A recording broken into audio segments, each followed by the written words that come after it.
ITAM is changing. FinOps is here. And although IT asset management has probably just matured, there are different challenges inside organizations and how they manage IT assets, where they try to cut corners and save costs and optimize something, and it affects the job market. And as we said in our previous live event, Bill Talbot, who's here with us today, and I'm also want to welcome Jeremy. How do you pronounce yourself? Jeremy Boerger. Boerger. Yes, crazy Boerger. German spelling. Like a bird. It is Boerger. Yeah. so Bill said that at the end of the last year, he had 75 people calling him and saying, either we lost our job or our jobs are under a risk of being optimized. Yeah. And we already had a conversation on this channel about what to do, what's changing, how to adapt to changing circumstances. And due to the success of the previous event, lots of comments live. By the way, it's a live event. Please type your comments in the chat. We decided we'll continue and invite Jeremy as well into this conversation, who flagged himself as the ITAM coach today. Yes. So, welcome, gents. Very quick introduction, if you want, not too long. And let's kick this off. Go ahead, Jeremy. All right. So Jeremy Boerger, the ITAM coach. I've been in the ITAM industry for I was just counting it up, it's about 25 years now, but decided to start my own company back in 2017, and also author of a book, Rethinking Information Technology Asset Management, which I'm happy to say to the folks attending, the second edition should be coming out this fall. Amazing. By the way, if you send me the link, I'll put it in the chat. Oh, very good. Thank you. Bill, very quickly. Yep, Bill Talbot, founder of the IT Asset Management Co-op, also known as ITAM Whisperer, and been around a day or two. But being able to say how we put things together, because I started the world as a literally baseline inventory manager and user support guy, and be able to further evolve. And going through the entire journey, now helping thousands of practitioners around the globe. And I appreciate being here, Sasha. I mean, from that standpoint, it's being able to collaborate. That's what this is all about, just figuring out that next step. Because you're right. We're all struggling. Let's figure out how to make this work and get that communication layer back in the right place. Well, thanks for that. And I mean, I shouldn't assume everybody who's joining or watching the recording know me. So my name is Sasha Gorev, and I own a company, and I've been in ITAM for, I'm counting, 22 plus years. Thanks to Microsoft, who brought me into the world of software asset management.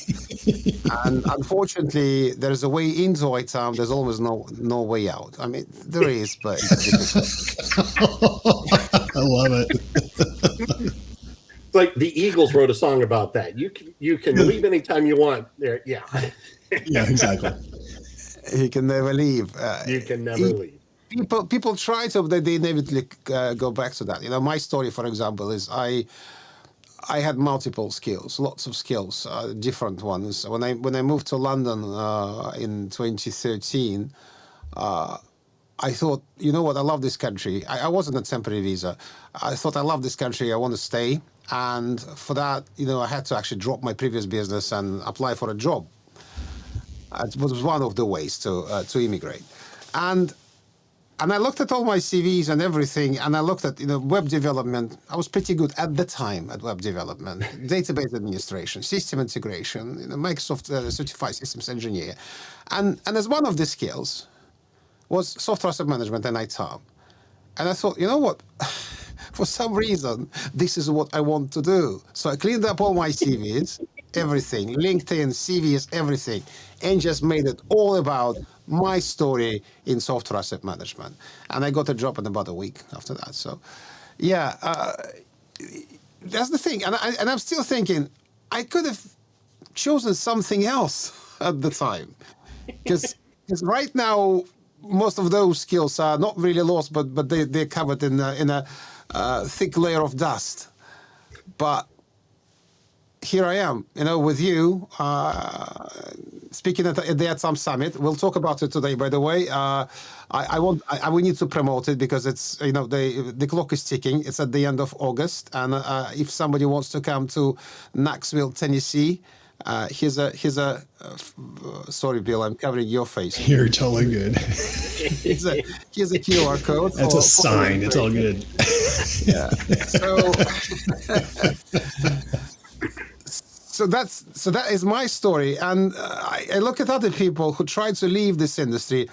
Some of them succeed and then kind of come back. So for example, a friend of mine, he had a company, he sold a software management company, and he sold it, and then he went into first blockchain projects that didn't go well.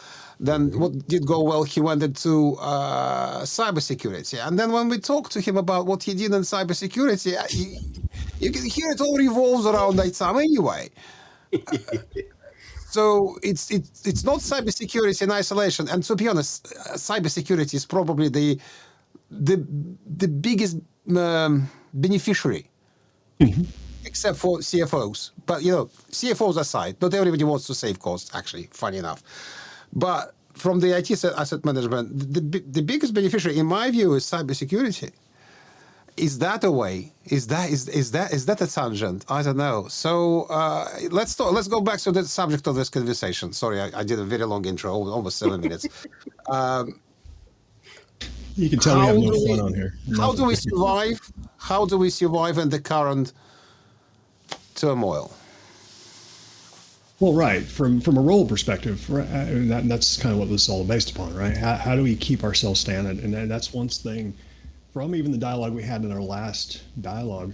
That was 3 weeks ago, I think now, Sasha, is figure out, okay, how do we keep ourselves present and visible to leadership so they know we even exist?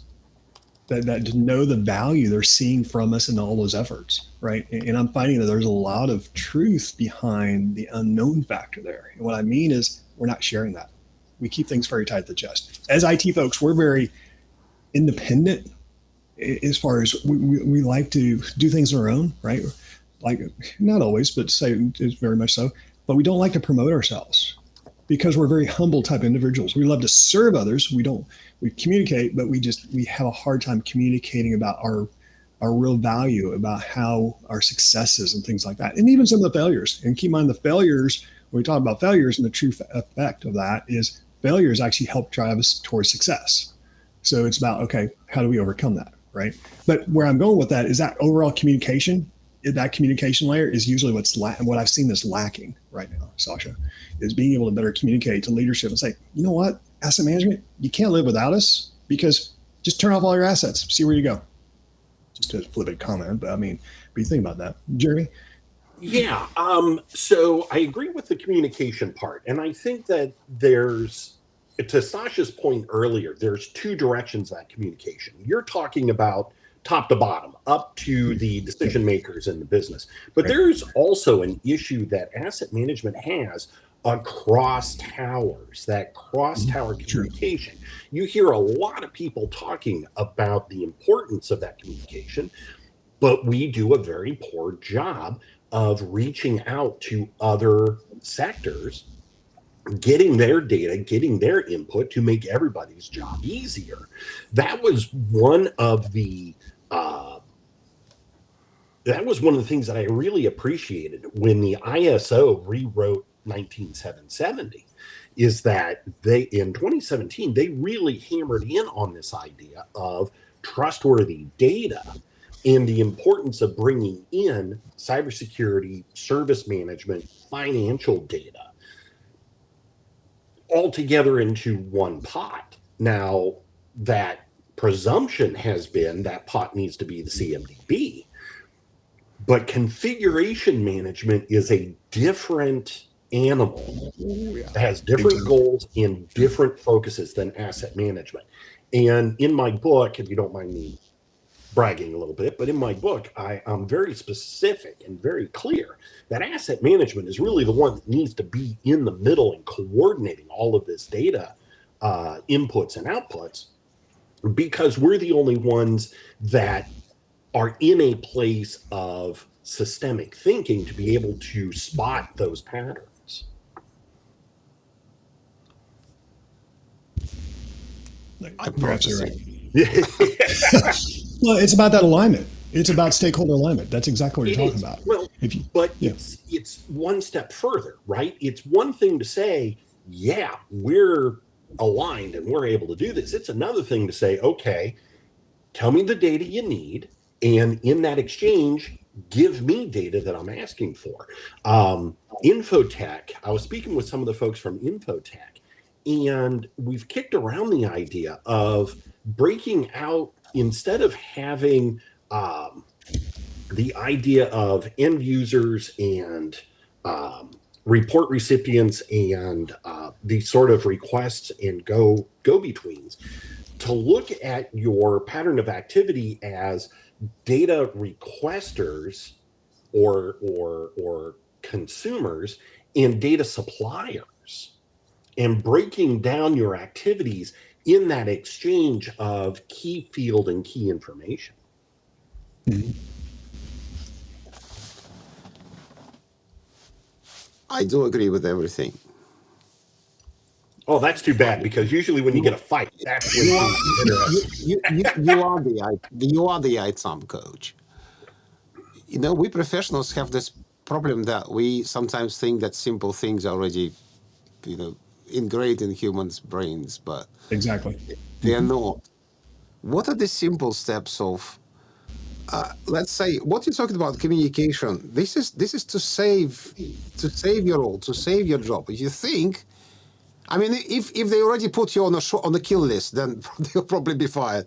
But if you think that somebody started questioning your value, then I would agree that you can't just sit there in the corner and think, oh, you know, maybe it'll pass, maybe nothing will happen. Unfortunately, we have to crawl out of our I mean, some people call it comfort zones. I actually call them discomfort zones. Out of those zones, those cages we built for ourselves, and start communicating. You have to fight for that place under the sun, unfortunately, in changing circumstances. And the circumstances are changing. FinOps is endangering ITAM people due to misunderstanding that those disciplines are effectively just two sides of the same thing. Okay, so communicate. Well, so Sasha, let me add to that, the communication. So usually, and we get a little bit, we just fall down, right? I'll use the word lazy, just call us all out, right? So we get comfortable, we get lazy. And what I mean by that is we'll fight for a business case to get, say, a product online, new processes, et cetera. We'll fight for that day in, day out. And then we get our busyness quotient, right? But what we don't do is we don't look to say, okay, we fought for it that hard. We have to keep that momentum going, as well as that communication with the stakeholders, with data and a little validation. It's actually a little bit of governance going to go there. That's really what it's tied into, because you have that check and balance. That's, again, about the communication, that check and balance to, even from the business case, okay, are you providing the value? You said you're going to step up for it. Is it following through? Are you following through or falling through? Is the same true with the product? Is the same true with the data? You have to have those measurements to say, where are we? It's and saying that you're struggling is not a bad thing. Yeah, and I want to bolt in on that. One of my wife's is know thy user, and you are not thy user. And if you are not, if you struggle with communication, maybe reading people's emotions, maybe being able to put yourself in someone else's shoes. We're all guilty of it. It is really difficult to answer a question that you don't know needs to be asked. And too often as asset managers, we're very happy in answering the questions we know we want answered. Hey, where's this device? When was the last time it was logged into? Can I recover it and redeploy it somewhere? When your business leadership is really much more concerned about what's the total cost of ownership? What's the over-under on our inventory levels? Is anybody actually using this software? Do we have a shadow IT event that's raising a security risk? to your point, Bill, if you don't know how to ask the question that they might not be able to express, you're going to have a hard time giving them data that they're going to want to action on. And it's not bad to take that. It's about asking that uncomfortable question, right? So it's about asking uncomfortable. We're all uncomfortable, but the thing is about that uncomfortable question, it's the one that needs to be asked. It's the one. You might be fearful. Okay, you're going to lose your job. If you're going to lose your job anyways, just ask. Just ask. Right? The worst thing you can do is keep your job. Keep the role. What was that? If you are falling off a cliff, why don't you try to flying? I think that was the thing. Yeah, exactly. Yeah. But you got to lose. Yeah. Yeah. I want to go back to some of the notes you made, Bill, in the previous live event, and you probably know what I'm talking about. You just said that we got lazy and comfortable. You said in our previous conversation that new generation of ITAM professionals are leaving the industry themselves, not even waiting until they'll be kicked out, because it isn't challenging enough. And rightfully, a friend of mine, David Foxen, you know him too, he posted on LinkedIn, like, what you talking about, people? There's a lot of challenging stuff in ITAM, and I think, why are people leaving the industry not seeing the challenges in there? Because I can think of a list. I mean, David in his post on LinkedIn has a list of about 14 items. I can think of about the same, from my point of view, how much challenging there is in ITAM. Why is ITAM not challenging? Is it ITAM not challenging, or is it the environment ITAM created for itself, sitting there somehow on support roles inactive, that is just boring? I've never seen it boring in 30 years. You haven't. I have. I've since we are so in my business we're connected to ITAM, but to be honest, SAMexpert is not an ITAM company. We're a post management company. So, but we work with ITAM departments, and sometimes if I rarely go on site, it's rare. It's rare these days, and I look at those people sitting there. I can see that they're bored, and sometimes, due to maybe lack of communication, you feel like their wings are clipped as well. And they're sitting there. No, you're right. Doing daily churn, just looking after licenses and ServiceNow, whatever tool there is.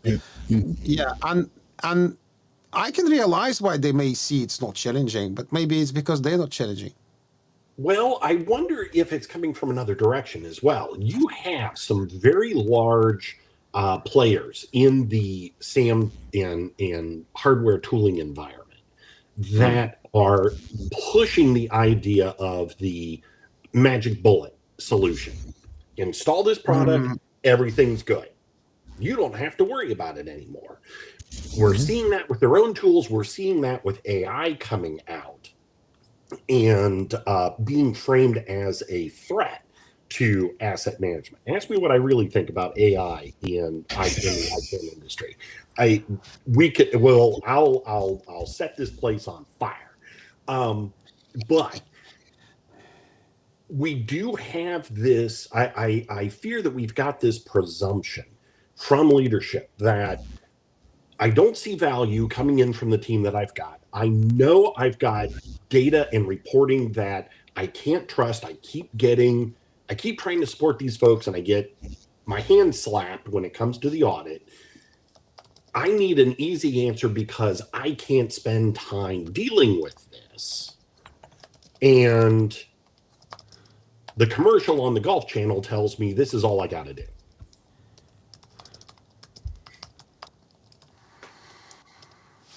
Could it be that we have automated? Yeah, sorry, I wanted to jump in because I fear dead air. Are we setting ourselves up for this scenario? Because there never really has been enough asset managers to do the work that's around there, and we've got some very large tooling organizations that are trying to one up themselves. and in the process undermining the people that are actually doing the work in those tools. Oh, we've always had that problem. That's nothing new. I mean, you got new players. I'll just call it ServiceNow, right? You got ServiceNow's done in the last 15 years, right? There were folks before that. So it's in ServiceNow struggles like everybody else. Right? Again, I'm just calling it out because it's one of the elephants in the room. But it's the same thing I've seen in different cycles. It is, right? But where I'm going with that is being able to say, okay, how can you, and it's about the motivation factor, right? And being able to say, how can I motivate myself? Because here's what I've seen.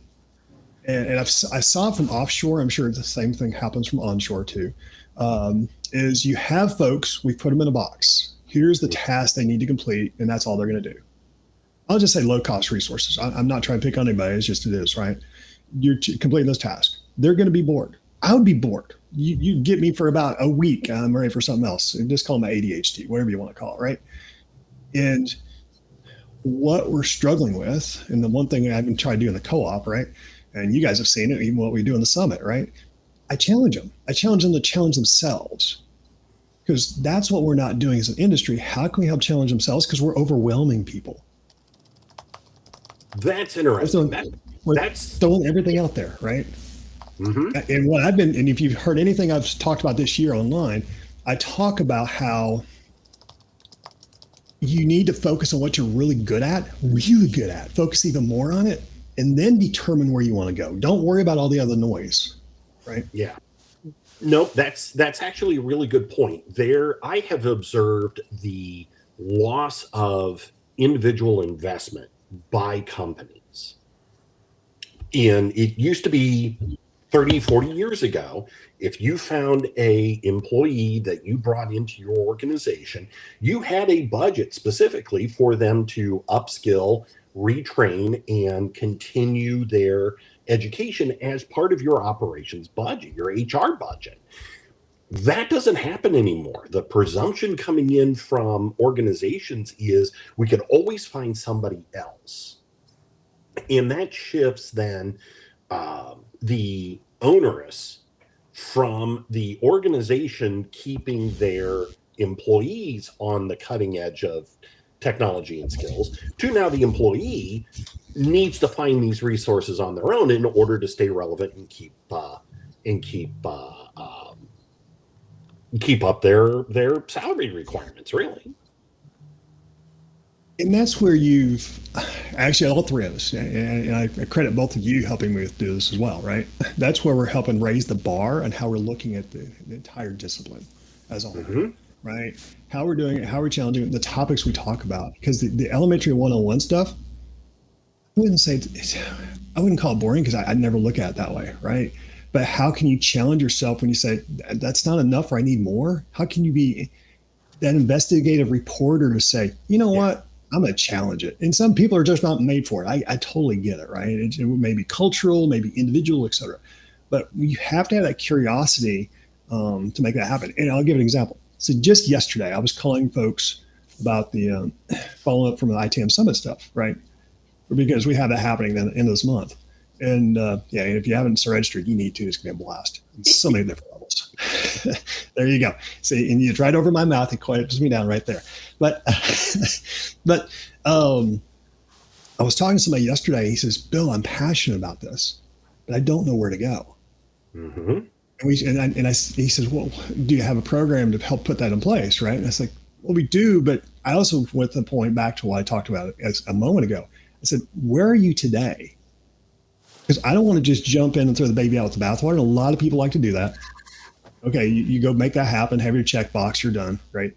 I said, where are you today? And he said, well, I'm an engineer by trade, and I've just got asset management. I'm really passionate about it. I said, okay, so have you thought about this, this, and this? I gave him different scenarios. And he goes, oh, wow, I never thought about it like that. That curiosity alone, just that one conversation, we talked maybe 5 minutes, fully opened his mind to say, I have more to do. I'm excited, right? And that's what gets me going every day. Mm-hmm. This is an interesting tangent because sometimes I didn't think about it this way. Thank you, Bill. Sometimes people who are either bored in their current job or they just lost it, they're trying to find exactly the same role in ITAM, but ITAM has developed into such a wide discipline. So to be honest, if somebody says, I'm an ITAM expert, I always like, in which particular area? Exactly. Oh yeah.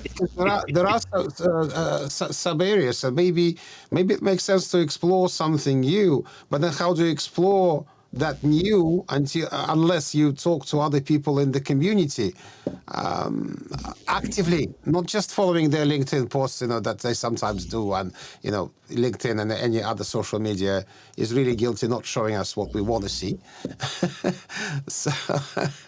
So it's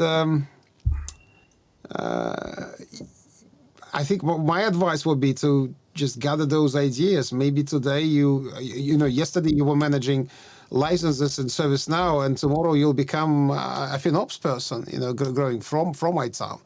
Just look for those challenges, connected challenges, take a challenge built upon your current skills, but find the one for which you're not skilled enough, and this is how you grow. We'll take that whole ServiceNow scenario, right? Maybe FinOps isn't for you. I just put it out there. Maybe FinOps isn't for them. Maybe for them, they've worked on a specific vendor. They love what they're doing, whether it's whatever product it was, right? Or is. That it's like, okay, now instead of Microsoft, I want to start playing with SAP. Understand that philosophy, right? Yeah. How can you put that? And people put themselves, we get in our heads. If we're in our head, we're dead, right? They don't explore those other opportunities. Sometimes they get pushed out, but when they say the curiosity and figure out how to help, again, we talk about alignment. We talk about pure alignment, right? And say, okay, well, I'm curious. When you get the curiosity, people are going to tell you, it's like, okay, I'm just curious how it works. People will tell you all the time. And that goes back to my earlier point that if ServiceNow is setting things up for you, do you ever take the opportunity to go into the underpinning documents and actually read what the licensing is supposed to be, as opposed to handing the document over to the ServiceNow AI and it says, oh, well, this is how you calculate your license position? Oh, no. Yeah, but that's what people are all the time trained on. That was how I learned SAP. I learned Microsoft, and then I grabbed a hold of the underpinning contracts and started reading through those and tried to figure it out. You've got to have that curiosity. I agree with you, Bill. But I think the real threat is not enough access, and too many people just don't want to take that extra step. Well, and here's the question. I'll ask the audience, whoever's watching, right? What's that? Well, it's on purpose. What is the curiosity that you have that will help pique your interest? Just whatever it is. Whether it's around your more time at home, it could be talk about, okay, how you can look at you're doing your job better. You can talk about, okay, you want to get a role advancement. There's all different types of scenarios because everyone has a different makeup. Like for me, is mine about career advancement? Not really. Mine's about helping better communicate and alignment to help get more people to stay in the community. That's what I do. Jeremy, you're the same way, and Sasha, you're the same way. Otherwise, we wouldn't be doing this as an example, right? But is it everyone like us? We're not. We're the crazy ones that even go live and go on video, right? But well, it's certainly not because I'm handsome. Yeah, I'm still looking right here myself.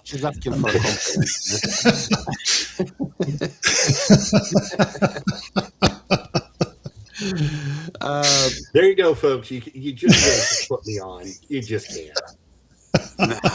Good night, everybody. Yeah, we need you, Jeremy. Please stay.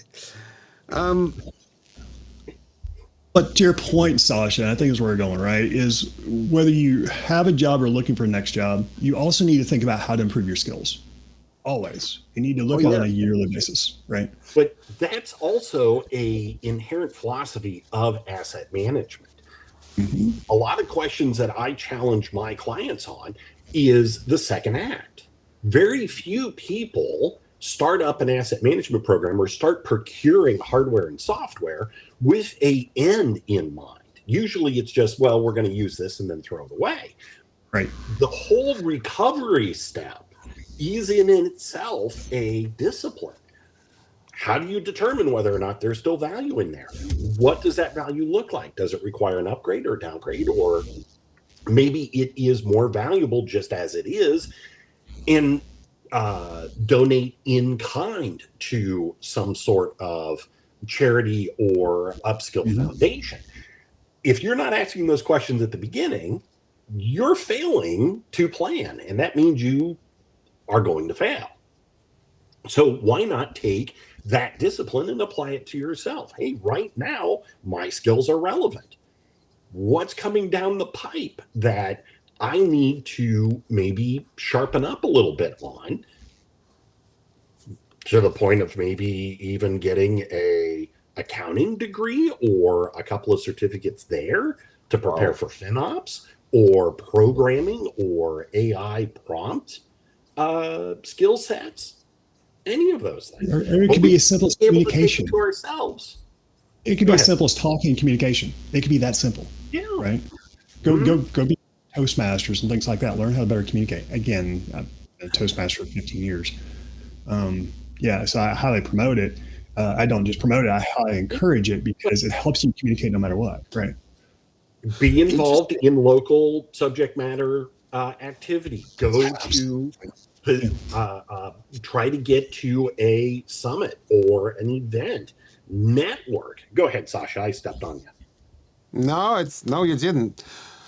You just contributed to what I wanted to say. So what I'm visualizing in my mind around what we've been discussing in the last 5 minutes is there are actually two potential vectors where you could move. If you don't fancy being a manager, and not everybody wants to climb a career ladder. It's not an aspiration for everyone. Some people just like doing nitty-gritty stuff, in the field. Exactly. And I totally appreciate that. And in that case, if you want to move horizontally, then look for technical skills, parallel skills, new vendors, potentially think about, how ITAM affects cybersecurity. Maybe you'll be somewhere there in the middle of CyberSec and ITAM or CyberSec and finance. But if you want to climb these days, a career ladder, then this is where you need to concentrate more on soft skills. Which is, speaking, presentation, marketing. Funny enough, remember my last presentation, we're all marketers in ITAM. If we want ITAM to succeed, we need to learn to market it internally. It's the same thing as we do here on YouTube and I do on LinkedIn. It's just internally in the organization. You kind of need to advertise what you do. Convince people that it's important. Then you need that completely different set of skills, which doesn't necessarily come from ITAM itself. These are exactly human skills. Yes. These are personal growth, productivity, and Bill here is also a high performance coach in his free time. So Bill knows what I'm talking about, and this is what I actually found amazing about the ITAM Summit, and I've been to two, is that this whole event is about helping people grow. Through conversations, through presentations, it's all about that. We're not discussing new and shiny tools from Snow and Flixera and whatnot. We don't. We can in a conversation privately or in a round table, but that the whole development of that event as developing the skills and growing inside the community and in your role, this is what attracts me to ITAM Summit, and this is why I encourage people to actually register for it. So again, two vectors: horizontal, vertical, completely different skills you need to acquire. But absolutely, I totally agree with you. You shouldn't be static. You need to develop. Otherwise you stagnate. And this world is right now moving much faster than we are able to keep up. Well, it's also not being afraid of raising your hand. Yeah. Raise your hand when you need help. If somebody wants to ask a question in the chat, please feel free. Closed mouths do not get fed. as a old, We have as a former manager told me. we have a few comments. One, it's all about the unknowns, ITAM, FinOps, etc. Another one. Yeah. Be curious, look into the detail. I love this one. Like that. And from Andrew, the role of the ITAM professionals has grown so much, and there are lots of niches available, lots of opportunities for upskilling or cross-skilling. Nice one, yeah. Personal growth and upskilling is my drive in ITAM. Michael, you're absolutely on point. Yeah. This is you'll go far. With that. I've talked to Michael a couple of times on LinkedIn. Pretty sharp guy. He's a good Really guy. impressive. He's a good guy. Love it. And to your point, it is about. I mean, well, for example, like I said, I was calling people yesterday about the ITAM Summit stuff, and they were constrained, right? And it's like, okay, how can I contribute? Even if I don't have a job, how do I make it happen? I said, you need to be in the room. Mm-hmm. They go, well, how? I said, what do you want to do? And again, I'm putting it back purposely, right? So I'm doing my best to help coach others to think, right? And being able to go into that part, it's like, how do you make that part the next step, right? Yeah, exactly. And whenever you start thinking about that next part where you want to be and take that uncomfortable action, I kid you not, I've done it specifically in the last 2 years, and these guys have seen me do it a lot for everything it's been crazy stuff I've seen. Every time I do it, there's zero regrets, zero. And it's just amazing results every time. Every time. Jeremy, unknown. Do you want to continue on that one? Yes, and if I will find the anonymous person that said that. No, it's in my book, I spend a chapter breaking down work effort. How do you, knowing the work that you've got to do as an asset manager, where do you need to spend your time? And I walk clients through the idea of building out a very simple 4-quadrant decision-making tool.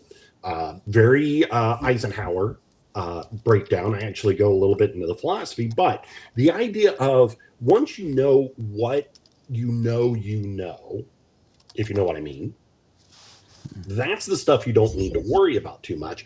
But the unknown unknowns are the stuff that can keep you up at night, but until you get a little more clarity or presence around them, you can't do too terribly much. So somebody's actually tweaking my nose a little bit. Darn you, Matt, how am I not surprised? I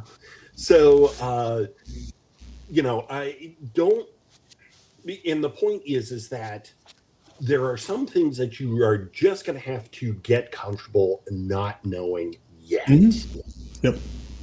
And that's where that unknown comment comes from. I'll get you back, Matthew. I swear it.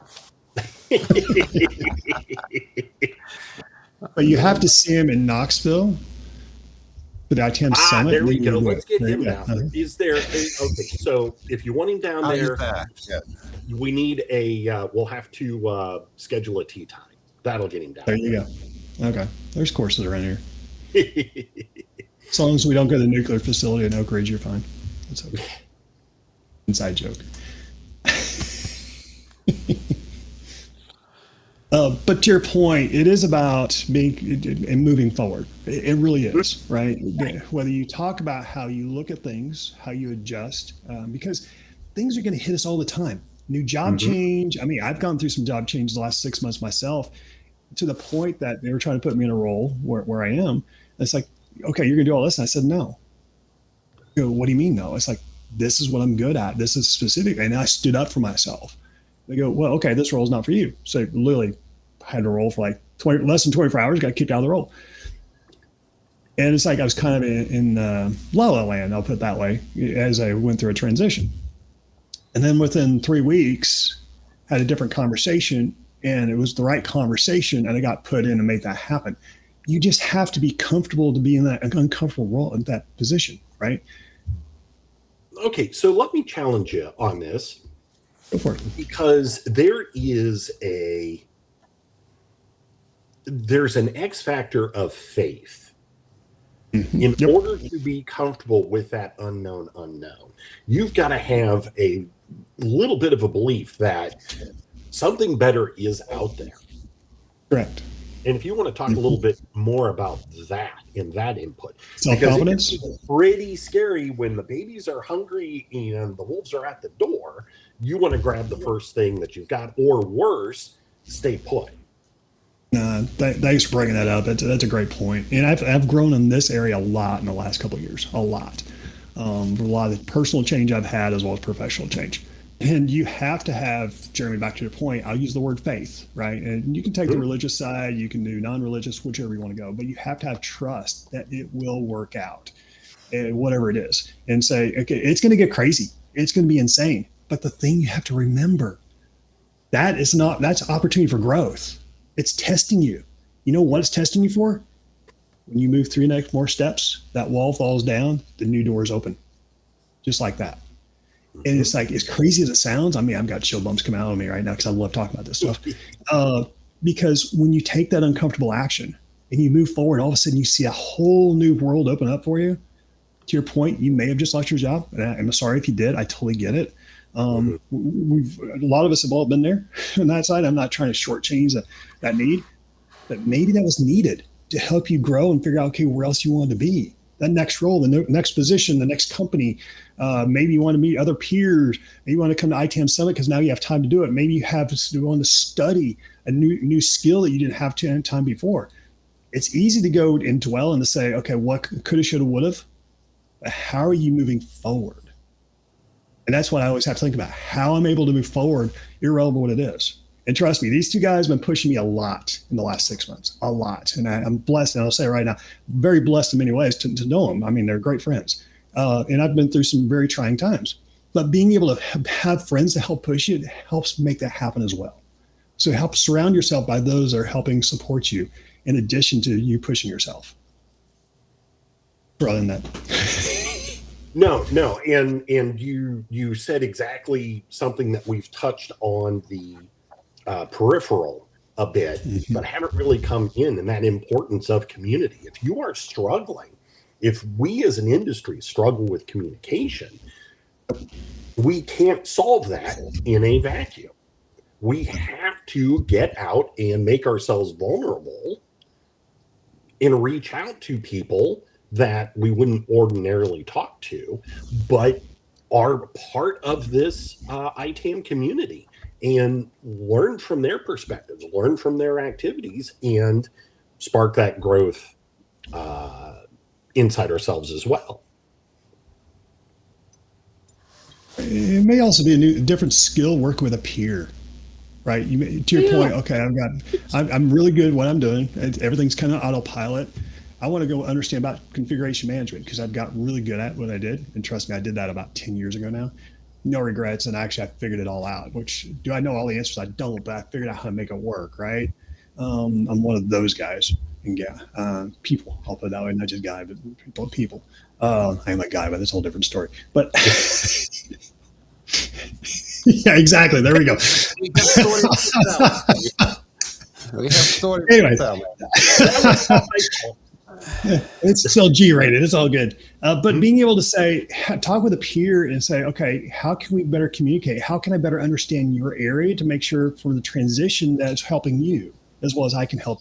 It's a two-way street. Because when you learn about that, that's actually communication that people overlook. And that little bit of communication, it's kind of like being neighborly, right? When you have that communication, you understand that other side, that's where alignment happens. And that's where, as IT folks, we struggle with the most, actually, is just that little bit of dialogue. We're worried about leadership, but we can't even talk to our peers to even get to the leadership discussion. Mm-hmm. Yes. There you go. You know, by the way, going back to the point of finding your next role. I've been just remembering all the conversations I've had with people looking for a new role and asking advice about what to do and how to write a CV, that kind of stuff. I mean, we're old enough. People come to us for that. And what I noticed, and which aligns with the story that I told you about, me finding my job in the UK, you have to be specific. You have to choose. You have to make the choice and say, I don't want to just apply for all the random roles that may or may not come, suddenly appear on the horizon. I actually want this. I want this. And believe me, as soon as you focus on a tiny niche and a specific role that you always wanted to do, and then everything comes together. You rewrite your CV in that way. You present yourself from that perspective. You make yourself attractive for a new potential employer, or maybe, that is much harder, by the way, an internal shift to a different role. Internal shifts are that's a completely different conversation. So you need to be specific, because what I also noticed on the negative side is that if somebody says, oh, you know what, I can be a system engineer, but I can be also a desktop professional, but I can also be an ITAM person. Oh, I can also, I also understand Microsoft licensing. Then for a potential buyer, you're selling the product yourself. For a potential buyer, you're like, who are you? What do you actually want? I don't need a half sysadmin, half, support engineer. I need somebody to take care of my SAP. That's what I'm looking for. Mm-hmm. And if that's what you fancy, find what you fancy. You need to find what you fancy. Otherwise, it's very hard to sell it. And it applies now everywhere, in marketing. That's also the fun factor. If you don't do what you really enjoy, you're doing the wrong thing. And if you don't enjoy it, maybe you should look for something else, Well, again, that's another part of the role. It can be licensing. Like for me, I enjoy software asset management. What is the granularity, like what you do, Sasha? That's not me. And I'm pretty honest with that. That's just not me. I'm not into figuring, okay, I need the cores, et cetera. I know there's other team members to help with those skills. And learning how to delegate is one of the hardest things we can do. Oh, yeah. Tell me about it. Mm-hmm. Right. Yeah, and we all struggle with that. But it's being able to say, okay, here's our niche, and not being afraid of standing up for ourselves. Yeah, delegation is difficult. Delegation is hard. It is. Now, did you want to go over the strategy? I know we're trying to start to wrap up. I put that strategies framework. We showed that a little bit last time. Let's cover your strategy framework, because, as I said, we shouldn't assume that people watched the previous video. So, do you want to put it on screen? Do you want to share it? I can pull it up. Talk us through this, please, in the last 12 minutes. Yes, let's do that. We can talk through this. That should be coming up for us. Yes, I will put it on screen. Okay, cool. There we go.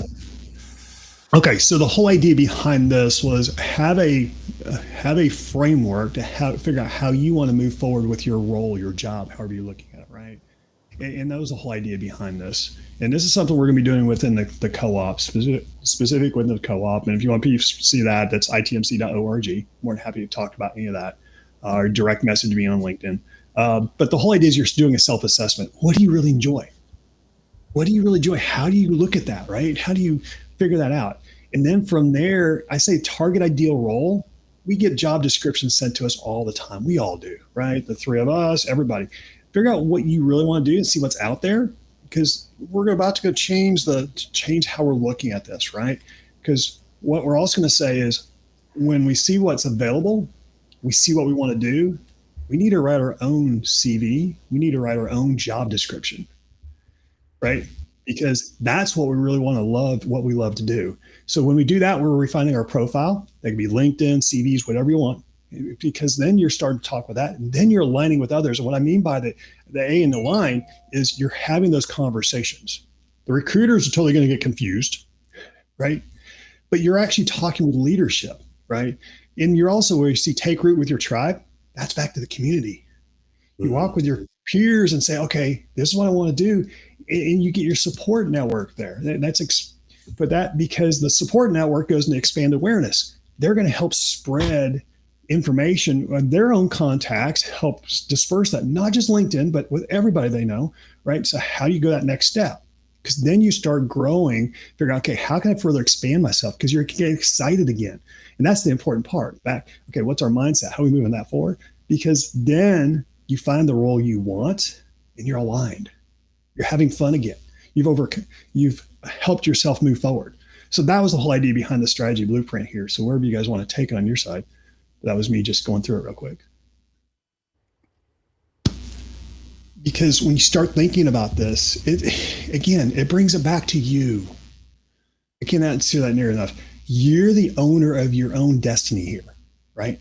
Absolute owner. And when you look at this and say, okay, what do I really enjoy? In your heart, I'll just put it right there, not to be too crazy, but in your heart, what do you really enjoy? Like, I totally enjoy asset management. People say I'm crazy. I've been doing it 30 years, but I still love what it is, because I was talking to a customer just the other day. It's like, well, I'm frustrated. I don't know which way to go. And there was actually a customer escalation.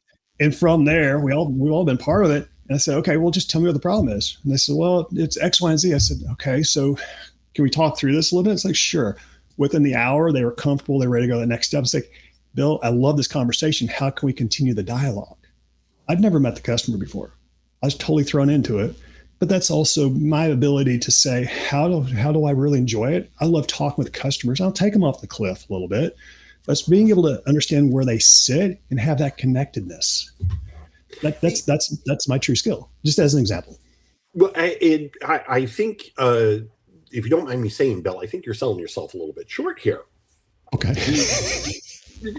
Joy is infectious. And if you are around somebody that is actually wants to be there, actually enjoys what they do, the people around them will at least enjoy being around that person. And in small group dynamics, you can say it takes one bad apple to ruin the barrel, but the opposite is true as well. If you've got one person that is really passionate about something, that's going to spark the passion in the other people that are around them. Yep.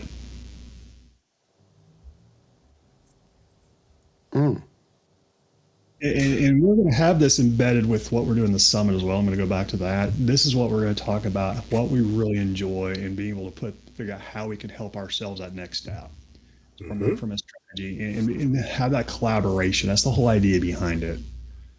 And from that is being able to say, not just communication, but the networking, how we work with each other, how we're saying, okay, where else the next step is. That's where the fun is.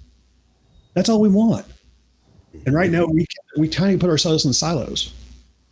It's natively, it's what we do. Looking at this strategy, which is a strategy, and we talked about self-assess today. We talked about target ideal role, which is what I just said. Find your role, find your niche, refine profile. Exactly. Align with others. Perfect. Take root with your tribe. Yeah, you need to be in your tribe. It's dangerous to walk alone. And awareness and visibility. It's dangerous just having the three of us together, but that's different. Grow capabilities, not only horizontally but also vertically. Even if you don't want the career ladder path, there'll come time in your life when you will appreciate if you improved your speech. Still a struggle for me. I'm working on it. Yield your aligned role.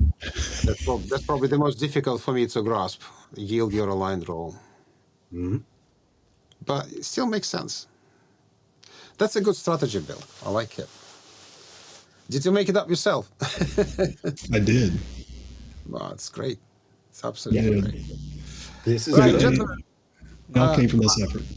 I don't know if you wanna, if you wanna, on this positive note, say thank you and just some closing remarks. Jeremy, you want to start? I was hoping you would. So, okay.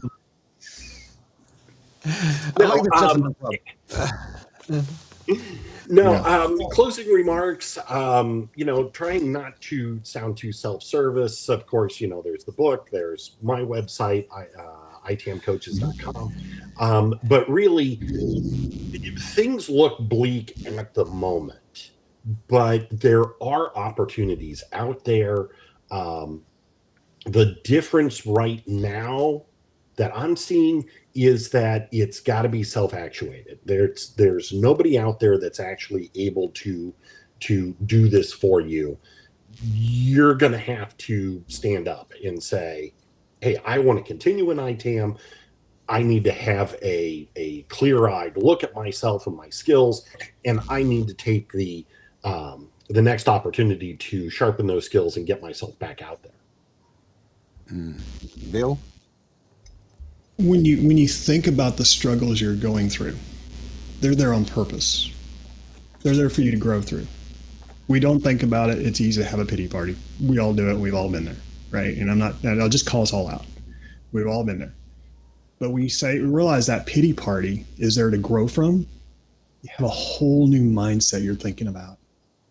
You say, okay, I've got this going on. So be it. How do I move forward, right? It may be the income side. I get it, right? It may be look at the role. Okay, I get it. It may be, well, I was mentioning earlier, you've been so busy doing your job and you're just released. Now you're doing nothing. It's probably the nothingness that's driving you a little batty, I'll be honest. And you've thought about, okay, you said, well, I always wanted to do this, whether again, come to the summit, go to different events, do different types of trainings, be mentored by others, be part of a community. Now's your time to do it. Yeah, and you're going to work on the other as well. But when you start that momentum, it's going to further build and help you build and stack the goodness, because you have to realize where you are today is actually a good thing. Now, how can you build upon it and build upon it and build upon it? And that's how you become the high-performing type of individual. There you go, Sasha. Thank you, Jeremy. Thank you, Bill. And I think on this positive note, we'll say thank you to our audience today, and thanks for your comments. Not many questions, mostly people agreeing with us. This is very difficult. I love people disagreeing, because then you have a chance to prove yourself. But maybe we're saying something right. This is why we have so much positivity today. So for those of you who are looking for a new role, or who may be in danger of losing your current role, talk to Bill, talk to Jeremy, come to the ITAM Summit, and tune in. We may come back with this. I can't promise, but we may come back. One last thing let me mention something real quick, Sasha. I know we're tight on time. If you're without a job and you want to come to ITAM Summit, I kid you not, direct message me. We need to have a conversation. That is no joke. Yeah, and by the way, if you don't want to pay full price for ITAM Summit, message Bill. He'll give you a discount code. Well, hey, I get it. We've all been there. So, but yeah, it's not just a soft spot. It's a soft spot. It's also about making sure that you're in the room. So just ask. Just figure it out. And on that note, have a great weekend, everybody.